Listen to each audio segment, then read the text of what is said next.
nombre es Julia Allison, soy parte de la Oficina de Participación Ciudadana del Congreso de la República. Queremos darles las bienvenidas a todos los participantes del día de hoy a la conferencia Conociendo la Constitución, organizada por el Parlamento Universitario y la Oficina de Participación Ciudadana del Congreso de la República. Nuestro expositor el día de hoy es el doctor Jorge Luis Rioja Vallejos, doctor en Derecho y Ciencias Políticas por la Universidad Nacional de Trujillo y doctor en Derecho por la Universidad Alas Peruanas. Maestro en Derecho Constitucional por la Universidad Nacional Federico Villarreal, abogado por la Universidad Nacional de San Marcos y fedatario juramentado con especialización en informática por el Colegio de Abogados de Lima. El doctor Rioja cuenta con maestría en Realidad Nacional, Defensa y Desarrollo en el Centro de Altos Estudios Nacionales y es licenciado en Ciencias de Comunicación por la Universidad San Martín de Porres. También es docente en pre- y posgrado en diferentes universidades públicas y privadas del país, así como también de la Academia de la Magistratura y el CAEN. Gracias, doctor Rioja. Le doy la palabra para que pueda empezar. Muchas gracias, Julia. En primer lugar, buenos días con todos los participantes aquí presentes en esta mañana. El encargo que se nos hace hoy hablar de la Constitución con el título Conociendo la Constitución Política del Perú no es más que un desafío y una provocación a tener que efectivamente empezar por entender que en todo Estado existe un ordenamiento legal y este depende de la Constitución Política que se acuerda en su momento. Hablar del origen de la Constitución conlleva, en principio, el tener que ir a hacer una breve referencia histórica. En primer lugar, decirle que la Constitución no aparece por casualidad, ni mucho menos porque a alguien se le ocurrió decir esta va a ser la Constitución. Es producto de todo un proceso social que, desde sus orígenes, trataron de definir el contexto de cuál sería la forma de darle un estatus que no permita modificarla por cualquier procedimiento ni por la voluntad personal de alguien. Y se encuentra en la doctrina dos respuestas convergentes entre sí, pero a la vez diferentes. Sin embargo, las dos son válidas, como son en este caso la Asamblea Constituyente y el Congreso Constituyente. ¿Qué nos implica o qué debemos saber de estas dos instituciones jurídico-constitucionales? En primer lugar, que ambas o las dos están investidas de autoridad constituyente originaria. Esto es, el mandato que recibe del dueño o del titular del poder político, que es el ciudadano o el pueblo en sí, a un determinado grupo de personas, que en este caso constituyen un colegiado, les encargan redactar una constitución que exprese, entre otras cosas, la posibilidad de que todos los nativos o los nacionales de este país logren en el devenir del tiempo una finalidad principal, su desarrollo integral. En ese contexto, tanto la Asamblea Constituyente como el Congreso Constituyente deben abocarse en esta representación que debe ser, para nuestro caso en el Perú, multiétnica, a tener que postular, por supuesto, los criterios declarativos de qué manera se nos reconocen en principio los derechos a los que tenemos derecho por la sola condición de ser parte de la especie humana. Sumado a ello, por supuesto, la habilitación para el ejercicio de los derechos políticos, sociales y económicos y lo que conocemos hasta hoy en el contexto de la convivencia social. Decíamos que la doctrina establece en principio que la Asamblea Constituyente se le puede encargar para esta tarea con un solo objeto. Y el objeto es que haga la Constitución como una propuesta, más no como un texto acabado para ser aplicado. En esta perspectiva, tenemos que en nuestro país, los últimos 50 años, nos referimos exactamente a la Constitución del año 1979, por ejemplo, fue producto de una asamblea constituyente, que según la doctrina debió haberse hecho una consulta a los dueños del poder de ese entonces para que mediante referéndum sea aprobada. lo cual la realidad nos dice que eso no pasó. Lo que pasó fue que el año 80 hubieron elecciones generales, ganó la presidencia de la República el señor Belaunde, y lo único que hizo fue promulgarlo, publicarlo y aplicarlo. Pues bien, en el devenir del tiempo, tenemos que la Constitución vigente igualmente fue construida por un constituyente originario, como lo fue el Congreso Constituyente, y además le agregaron una frasecita de complemento, democrático. En este contexto, fuimos un poco al revés. ¿A qué me refiero? Haber ido al revés. De que la doctrina dice que cuando lo hace un constituyente o un congreso, tiene que ser suficiente su promulgación, publicación y aplicación. Para nuestro caso, la Constitución vigente fue sometida a referendo. Con estas dos referencias de la doctrina, solamente quería comentarles de que en ese contexto nos encontramos efectivamente con una serie de actividades convergentes a tener que empezar por entender que la Constitución resulta ser la ley superior o fundamental del Estado.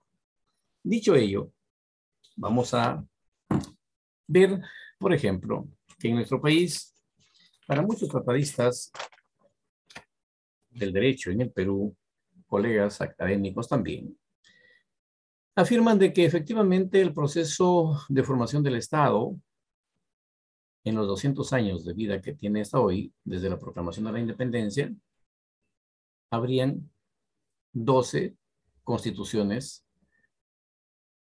organizado lo que es la vida del Estado.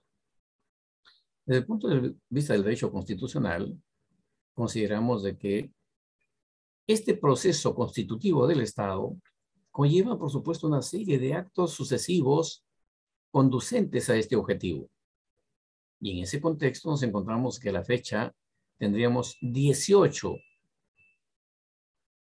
constituciones y que empiezan con lo que fue el reglamento provisorio, que en mi opinión lo asemeja un poco a lo que es el escenario, por ejemplo, concibieron la idea de Estado. Y a partir de ahí dijeron, oye, ¿cómo organizamos el Estado? Necesitamos de una norma que rija la vida de este Estado. Entonces, San Martín en ese entonces dio como respuesta el reglamento provisorio, que fue promulgado el 12 de febrero de 1821.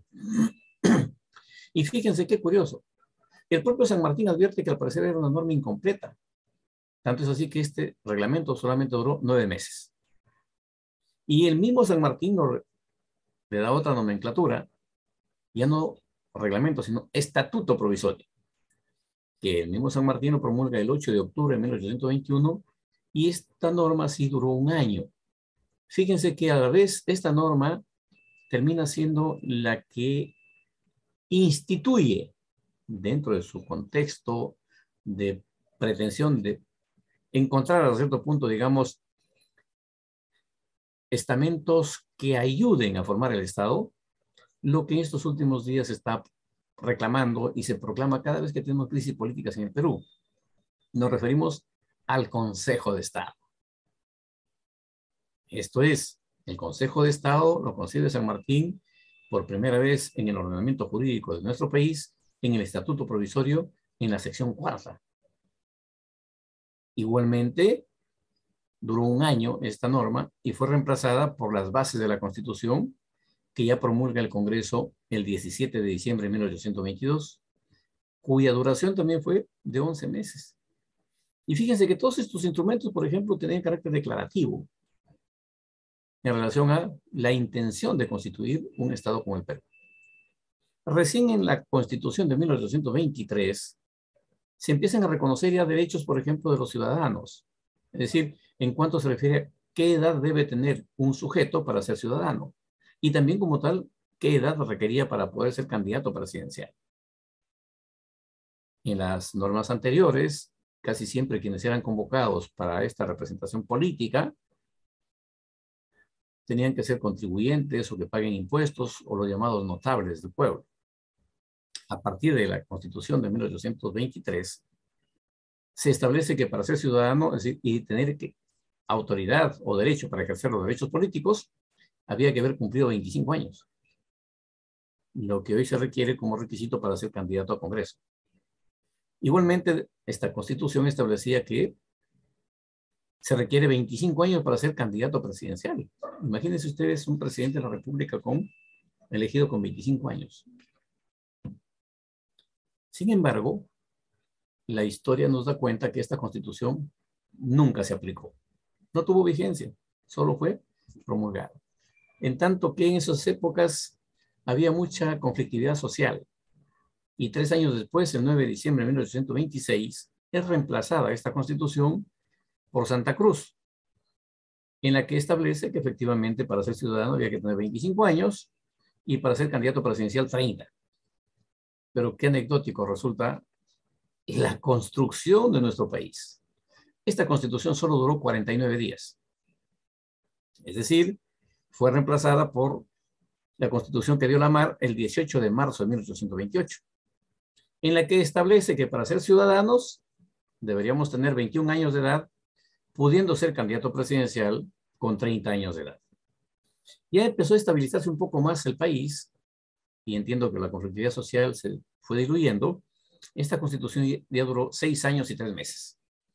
Igualmente fue reemplazada por la Constitución que dio Orbegoso el 10 de junio de 1834, manteniendo el derecho a ser ciudadano, 21 años, y para ser candidato presidencial, 30.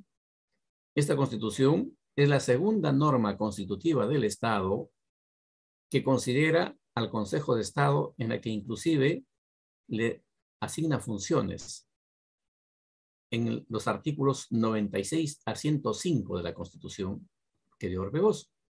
Esta Constitución duró 5 años y 2 meses. Y como siempre en nuestro país, la inestabilidad política es, digamos, su parámetro de desarrollo. Fue reemplazada el 9 de mayo de 1837 por el Pacto de Tacna, que duró 1 año y 8 meses. Norma que igualmente fue reemplazada el 10 de noviembre de 1839 por una Constitución que dio el Congreso, que restituye la edad para ser ciudadano a 25 años y eleva la edad para ser candidato presidencial a 40. Esta norma dio, en todo caso, desarrollo social en el Perú por 15 años y 8 meses, siendo reemplazada otra vez por un estatuto provisional que fue promulgado el 17 de julio de 1855, norma que duró un año y 3 meses, y fue reemplazada por la Constitución que da Castilla, la primera, el 19 de octubre de 1856, restituyendo los 21 años para ser ciudadano y disminuyendo la edad para ser candidato presidencial a 35 años, norma que duró 4 años y 1 mes. Y digamos, un poco siguiendo la tradición de San Martín, el mismo Castilla dio otra constitución el 13 de noviembre de 1860, manteniendo la edad para ser ciudadano y para ser candidato presidencial. Esta constitución ya duró 8 años y 2 meses, siendo reemplazada por la constitución que da Prado el 12 de agosto de 1867. Mantiene la edad para ser ciudadano y para ser candidato presidencial, constitución que duró 4 meses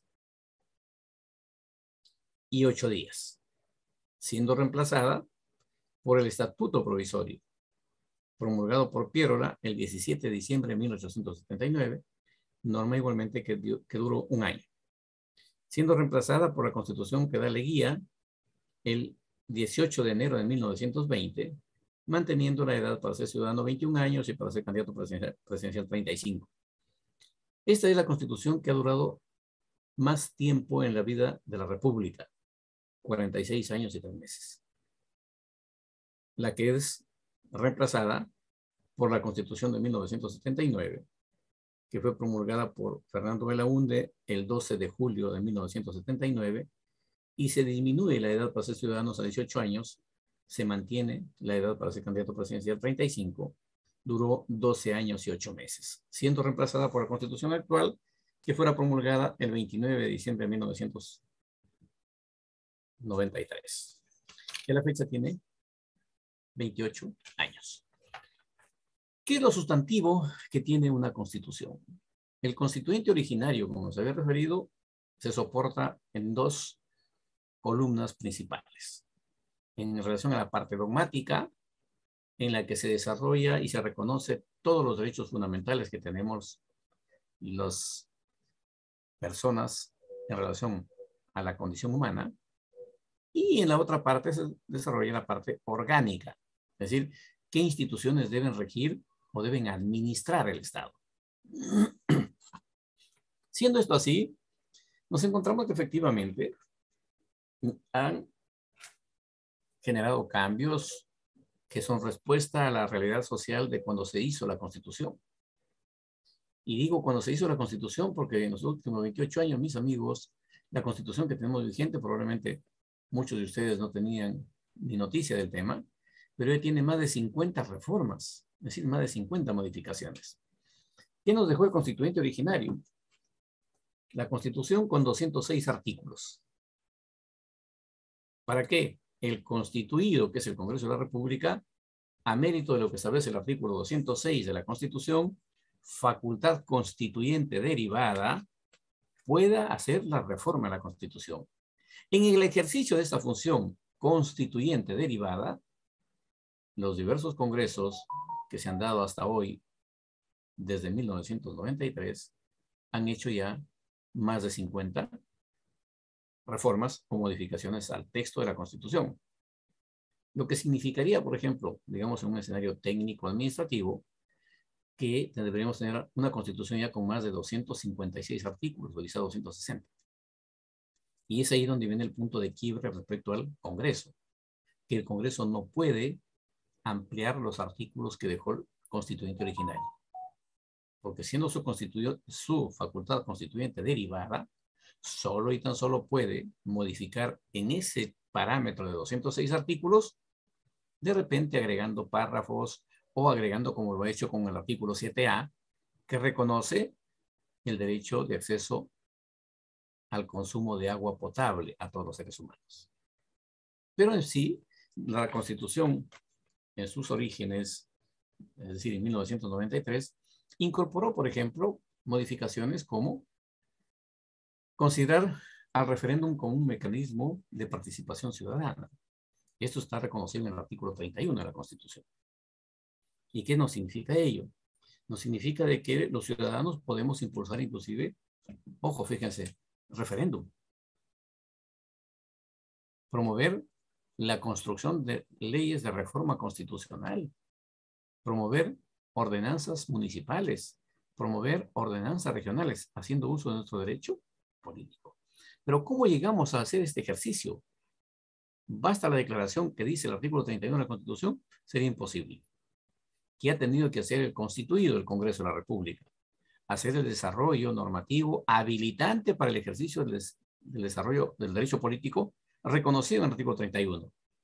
Y para ello construir la ley 26.300, denominada de control y participación ciudadana, en la que nos dice cuál será la forma y procedimiento para ejercer ese derecho. Igualmente también se considera en el artículo 140 la aplicación de pena de muerte por delito de terrorismo. Tenemos igualmente que en su versión original, la Constitución permitía que el presidente en funciones pueda ser candidato a una reelección. Esto fue una de las modificaciones, una de las reformas primeras que se hizo, la relación a la que fue modificada la Constitución, permitiendo que el presidente de la República en funciones pueda ser candidato, en todo caso, a un nuevo periodo de mandato, concluido un periodo después de su mandato.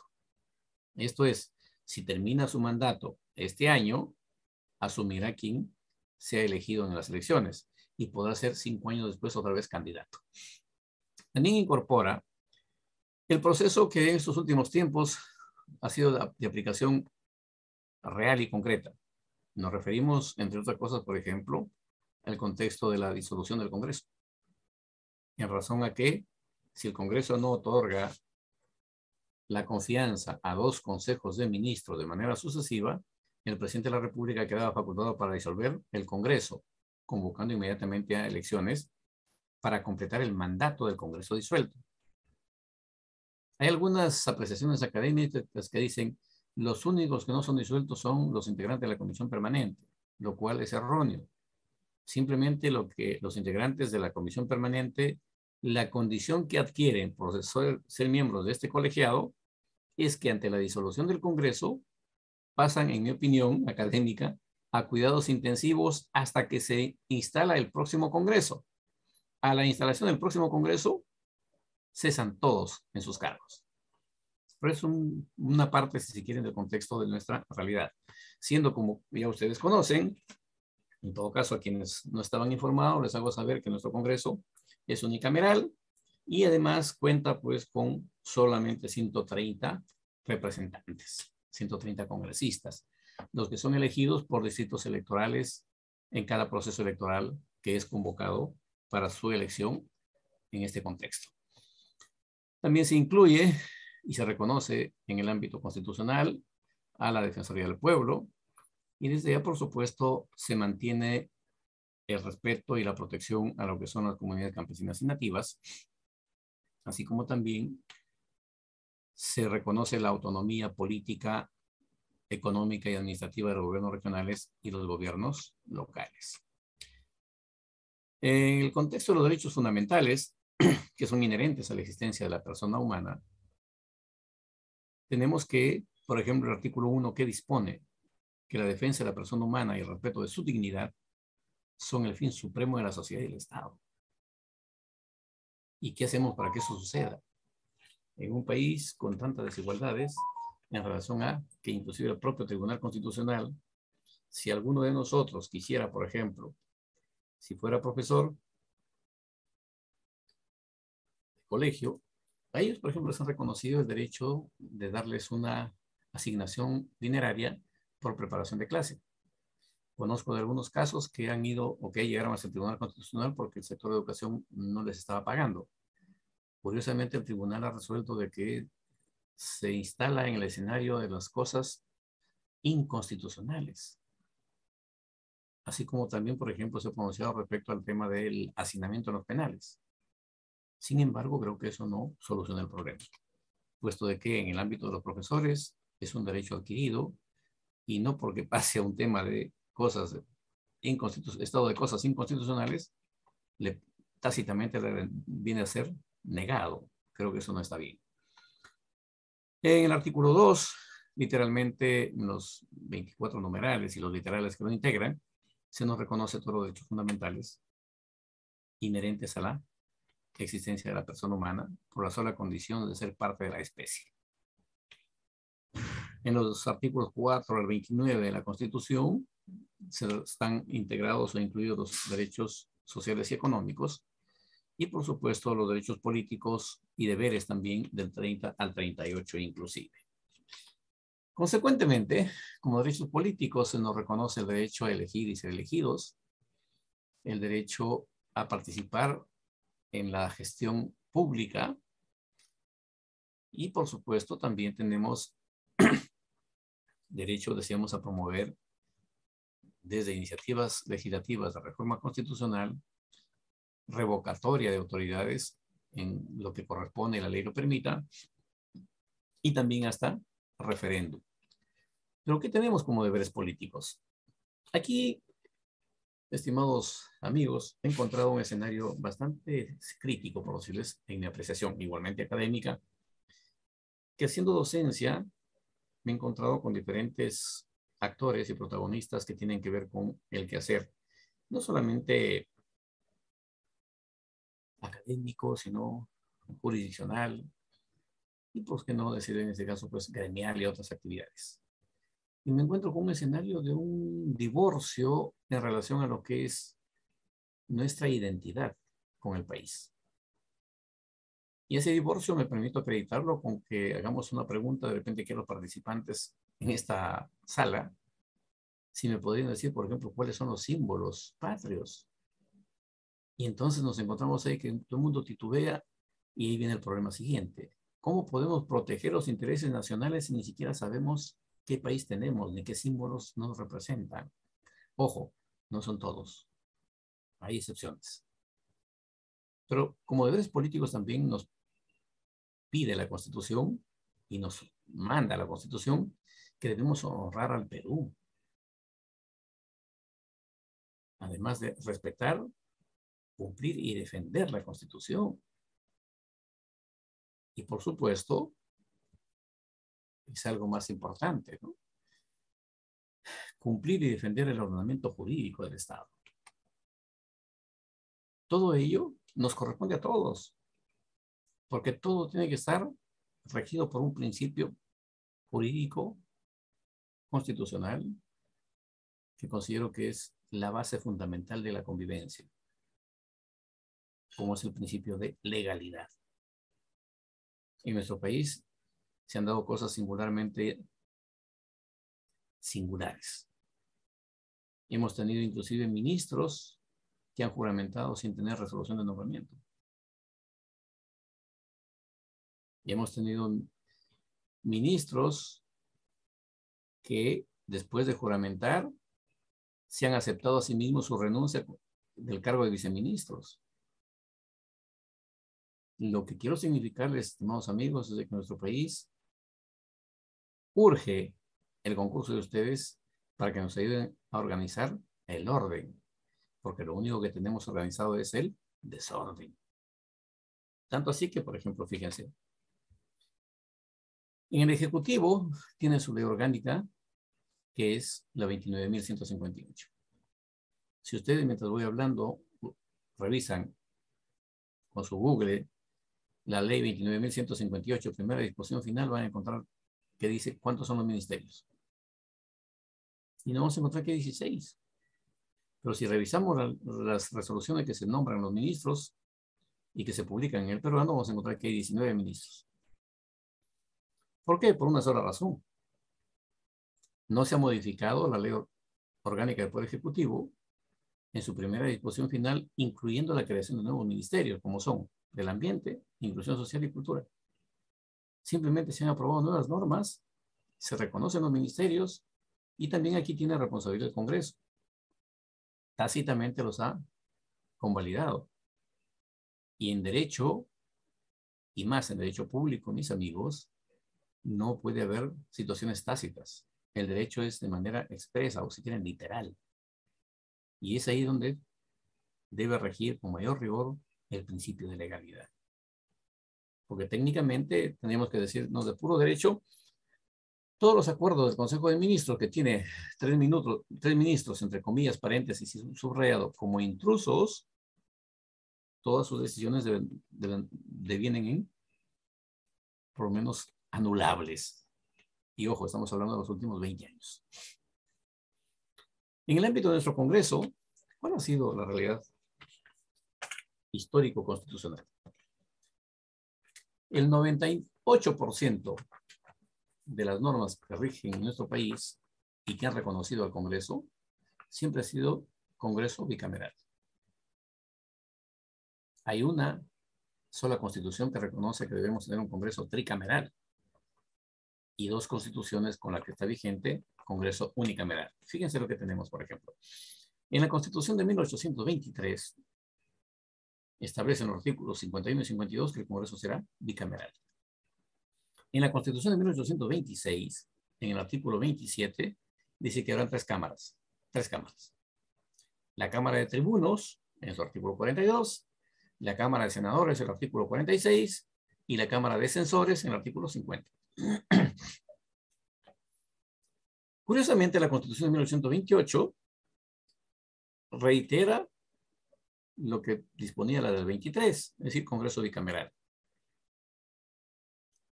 Diputados y senadores. La Constitución de 1834 se ratifica en que sea un Congreso bicameral y le otorga facultades a los diputados. Estos, según el artículo 23, deberían elegir a los jueces. Y también, como hemos referido, es la segunda norma que reconoce el Consejo de Estado. En la Constitución de 1939, el Congreso vuelve a ser bicameral. Y es a partir de esa fecha, o de la vigencia de esta Constitución, que se le reconoce a los diputados y senadores como representantes de la nación. En la Constitución de 1856 se ratifica el criterio de la anterior, en la de 1860 también, siendo que la de 1867 instituye que el Congreso será unicameral. En la Constitución de 1920 vuelve a ser bicameral. En la Constitución de 1933 igual, la de 1979 también bicameral y la de 1993 unicameral. Como ven, este es el proceso y el procedimiento de la historia de nuestro Congreso en la Constitución. Pero hablando de nuestro Congreso, encontramos que requiere también, por supuesto, de su ley orgánica. Recuerden que es una institución tutelar del Estado, que en el contexto constitucional, inclusive del texto vigente, se reconoce como poder del Estado. Y se nos habla del equilibrio de poderes, la vigencia del Estado de Derecho, y como tal, el poder ejecutivo, el poder legislativo y el poder judicial. Pues bien, nuestro Congreso hoy, según el neoconstitucionalismo inclusive, ellos asumen, dice que es discutible el hecho de asumir una posición doctrinal o académica en el sentido de que en un Estado, en Estado de Derecho, con vigencia de la ley, respeto a los derechos fundamentales, se tenga que hablar de tres poderes. Si para el concepto de Estado es la sociedad jurídica y políticamente organizada, y para que exista necesita de tres elementos constitutivos que son la población, el territorio y el poder político. Este poder político es el que reconoce o instituye autoridades. Como tal, las autoridades deben ocuparse de hacer funcionar a las tres instituciones tutelares que son el Ejecutivo para la administración del Estado, el Legislativo para la producción de leyes y el Judicial para impartir justicia. En ese contexto, nuestro Congreso tiene su reglamento. Y ese reglamento, por mandato de la Constitución, dice que tiene rango de ley. Pero resulta que este reglamento con rango de ley es la ley orgánica del Congreso. Tanto es así que se establece los diferentes órganos que van a integrar la estructura administrativa funcional de la institución, siendo que tiene dos columnas sobre las cuales se soporta: la organización parlamentaria y el servicio parlamentario. En la organización parlamentaria, mis amigos, solo lo integran los señores congresistas elegidos para cada periodo parlamentario, es decir, cada 5 años. En los que están integrados esta organización parlamentaria por el Pleno, el Consejo Directivo, la Junta de Portavoces, la Mesa Directiva, la Presidencia que representa la institución, las comisiones ordinarias, la Comisión Permanente y los grupos parlamentarios. Y para que esto funcione requieren de toda la parte, digamos, administrativa de soporte para que funcione. Y eso está a cargo de lo que se denomina el servicio parlamentario. Y este servicio parlamentario, la autoridad de mayor jerarquía administrativa es el oficial mayor. Tanto así que en tiempos recientes, por ejemplo, en un momento determinado, cuando en el año 1992 se cerró el Congreso, no se disolvió, se cerró el Congreso, quien asumió la responsabilidad del pliego presupuestal inclusive fue el oficial mayor, en tanto nombraban una comisión administradora, que en ese entonces estuvo integrada por ex oficiales de las Fuerzas Armadas. El oficial mayor tiene como soporte, por supuesto, administrativo también para la gestión, al director general parlamentario, que hace las veces de suboficial mayor, y la Dirección General de Administración, que se encarga de toda la parte administrativa y, por supuesto, desde el contexto laboral hasta el tema de seguros si fuera necesario. ¿Qué debemos entender en todo caso como funciones del Congreso? Bueno, se reconoce funciones principales inherentes a la propia función: la representación, la legislativa, la de fiscalización. Y también tiene funciones especiales, que están, ojo, en su propio reglamento. Siendo esto así, Nos encontramos, por supuesto, que cada uno de los actores dentro de estas instituciones lo que tendrán que hacer es cumplir con el mandato que su norma o ley orgánica les faculta en el contexto de lo que es la Constitución y su ley orgánica. Cualquier actividad funcional que pretendieran hacerlo fuera del mandato o del parámetro de la norma, deviene ilegal por lo menos, y si tiene carácter normativo, hasta inconstitucional por lo menos. Y fíjense que construí una teoría hace unos 15 años atrás, que la mantengo aún y espero hacer un desarrollo académico pertinente. Me refiero a que soy de opinión que en principio el Tribunal Constitucional debería pronunciarse sobre la legislación antes de su promulgación en cuanto a si es o no inconstitucional. Hacer una especie de control previo, como lo hace Francia y un poco Chile. Porque, ¿qué tenemos? Miren, aprobada una norma determinada, se demanda la inconstitucionalidad, el Tribunal Constitucional en un plazo determinado va a resolver fundada la demanda contra la ley número tal. Y le agrega, y normas conexas. Y yo me preguntaba, ¿y cuáles son las conexas? ¿Quién determina cuáles son las conexas? Soy de opinión que el tribunal debe establecer que además de la ley que se declara inconstitucional, es decir, fundada la demanda, debe decir que otras leyes son las que también quedan sin efecto jurídico, práctico o fáctico. Pero no dejar que nosotros tengamos que decir, ¿y ahora cuál otra norma es? O sea, empezar a buscar qué norma nos corresponde. Pero reitero, es una apreciación académica sobre el particular. Y en ese aspecto soy de opinión siguiente, que cuando se produce una ley inconstitucional en un Estado de Derecho, en democracia y con todos los controles que correspondan, creo que deben asumir alguna responsabilidad quienes promueven la norma, quienes lo aprueban y, por supuesto, quienes hasta lo promulgan. En el evento académico que participaba, uno de los colegas me dice, Jorge, pero eso implicaría que inclusive el presidente de la República tendría función, o tendría responsabilidad, por supuesto que sí, todos, sin excepción. Y yo parto del siguiente criterio. Cuando eso suceda, los responsables de haber propuesto, aprobado, tramitado y generado y socializado y aplicado, porque se publicó una norma, deben tener responsabilidad civil, penal, administrativa y política. Quizá en algún otro momento, cuando hablemos de estos temas, se desarrolle con mayor extensión, pero en ese aspecto, esa es mi propuesta. La Constitución también nos reconoce, mis amigos, instituciones u organismos autónomos, llamados así, como son, por ejemplo, la hoy Junta Nacional de Justicia, cuya tarea principal es elegir magistrados tanto del Ministerio Público como del sistema judicial titulares, que en estos últimos tiempos, producto de la pandemia inclusive, creo que se ha incrementado la provisionalidad. Y en verdad, la provisionalidad nos genera muchas especulaciones y creo que por seguridad jurídica inclusive debemos apostar a que esta institución cumpla con su función, que en mi modesta opinión, en todo el tiempo que tiene de vigencia, no ha llegado a cumplir su función.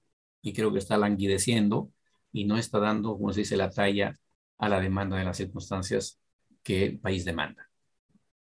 El Ministerio Público, por su parte, es penoso aceptar y ver de que ha desnaturalizado su función. Reitero, es una apreciación académica. El Ministerio Público, por mandato de la Constitución y su ley orgánica, es el titular de la acción penal. Y tiene que, si presume de que soy responsable, acreditarme que tengo culpa. Porque por mandato de la Constitución yo estoy investido de la presunción de inocencia. Es mi derecho. Y el Ministerio Público no va a presumirme que soy culpable y va a decir detención preventiva por 18 meses, 36 meses, porque supuestamente no saben de qué acusarme. Me parece que no corresponde. Es decir, considero de que el Ministerio Público solo puede pedir detención en tanto esté acreditada la comisión de mi delito. No me va a poner, que además es un adelanto de sentencia, porque estoy privado de mi libertad.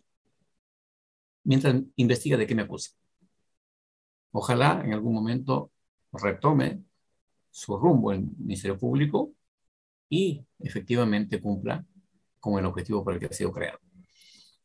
La Defensoría del Pueblo, por su propia naturaleza, tiene naturalmente un escenario que es en estos tiempos, digamos, de bastante complejidad. Considero que ha desnaturalizado su función, en tanto se ha dedicado solamente a hacer una encuesta de los potenciales conflictos sociales en el país, más no así estar pendiente, por ejemplo, respecto a la legislación que se produce en los diferentes estamentos del Estado, de la administración, llámese gobiernos locales, gobiernos regionales y el propio, en este caso, legislativo y ejecutivo, y hasta el judicial con sus decisiones administrativas, para estar pendiente de precisamente protegernos de un posible o potencial abuso de autoridad. El Jurado Nacional de Elecciones, la Oficina Nacional de Procesos Electorales y la RENIEC, tres instituciones para una finalidad: darle legalidad y acreditar la legitimidad de los procesos de elecciones y, por supuesto, de la legitimidad de las autoridades en cuanto a el mandato popular expresado mediante el voto en cada una de las circunstancias y circunscripciones electorales, inclusive hasta las de revocatoria. Cada una de ellas, por mandato de su propia ley orgánica, cumple finalidades expresas. Por ejemplo, ante la convocatoria de elecciones generales o regionales o municipales, la RENIEC es la encargada de acreditar el padrón de electores en cada jurisdicción. Ante esa noticia, el Jurado Nacional de Elecciones habilita el procedimiento, cuando se trata de Congreso, por ejemplo, de determinar, según la población electoral y los distritos electorales en los cuales está dividido el país, designarles cuántos escaños toca cubrir por cada distrito electoral. Y recién, respecto de eso, los partidos políticos se habilitan para poder incluir su lista de precandidatos y luego de que pasen las tachas se convierten en candidatos. La OMP, convocada a las elecciones y acreditados estos procedimientos que les he comentado, empieza a habilitar el contexto de las cédulas para expresar la voluntad popular. Y por supuesto, los tres se constituyen en un solo escenario para cada proceso electoral. Luego tenemos el tema de Superintendencia de Banca y Seguros, que tiene también su finalidad propia. Y creo que ahí la propia superintendencia no estaría cumpliendo, en mi opinión, a plenitud su finalidad. Me refiero a lo siguiente. Creo que si cumpliría su finalidad, muy pocos bancos se declararían en quiebra y muy pocas cajas u otros organismos financieros que los autoriza a ellos mismos estarían en crisis afectando a los intereses de la comunidad.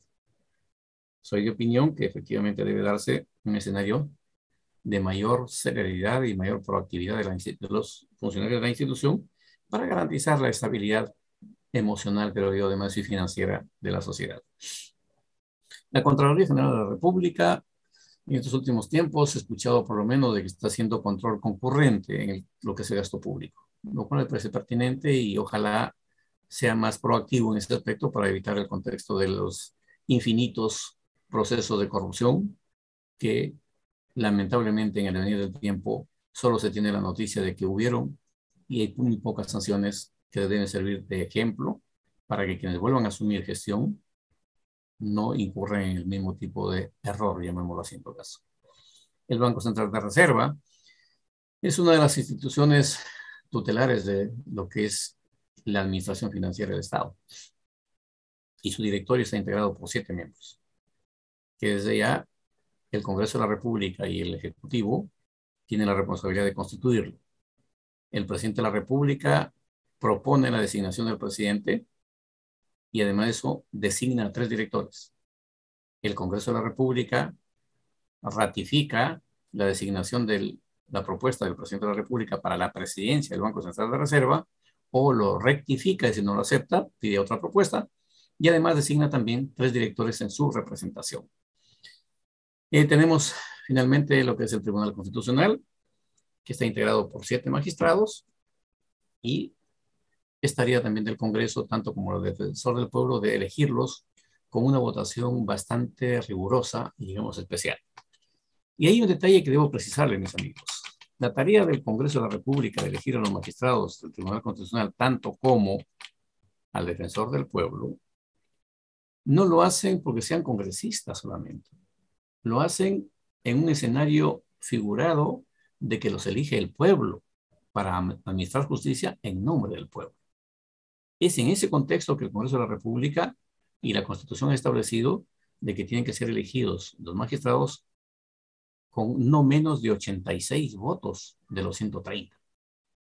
Entonces, la expresión, la finalidad y, digamos, hasta la filosofía de esta tarea del Congreso es que ellos eligen a los magistrados del tribunal en el contexto de dar cumplimiento a la voluntad popular que ellos representan. Ellos fueron elegidos en cada distrito electoral y una vez que se incorporan al Congreso, representan ya no a su distrito electoral o departamento, región, representan al país. Y en ese contexto, ejerciendo ese mandato, eligen a las autoridades para impartir justicia y para defender los derechos de los ciudadanos, de los nacionales, en todo caso no solamente los ciudadanos, como es al defensor del pueblo. Amigos, en países como nuestros y sociedades emergentes, donde la cultura social es mayormente poco responsable, el respeto a los derechos fundamentales requiere de garantías para que estos puedan ser eficaces.